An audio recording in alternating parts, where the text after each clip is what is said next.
शेतकऱ्यांसाठी मोठी अपडेट. राज्यातील शेतकऱ्यांसाठी आनंदाची बातमी समोर येत आहे.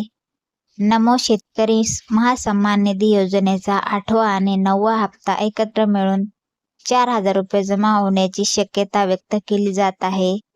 विविध माध्यमांमध्ये स्वातंत्र्य दिन किंवा रक्षाबंधनाच्या पार्श्वभूमीवर हा हप्ता शेतकऱ्यांच्या खात्यात जमा होऊ शकतो, अशी चर्चा आहे.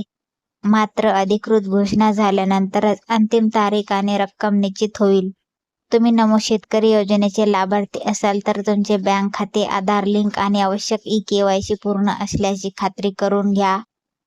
अधिकृत अपडेट मिळताच त्यानुसार पुढील माहिती तपासा. ही माहिती इतर शेतकरी बांधवांपर्यंत नक्की पोहोचवा आणि अशाच महत्त्वाच्या सरकारी योजना व कृषी अपडेटसाठी आपल्या चॅनलला आत्ता सबस्क्राईब करून ठेवा. हा व्हिडिओ तुमच्या शेतकरी बांधवांपर्यंत शेअर करा आणि लाईक करा व्हिडिओला. चॅनलला सबस्क्राईब करा, कारण आपल्या व्हिडिओवर खरी आणि खात्रीशीर माहिती भेटते. भेटूया पुढच्या व्हिडिओमध्ये. तोपर्यंत बाय बाय.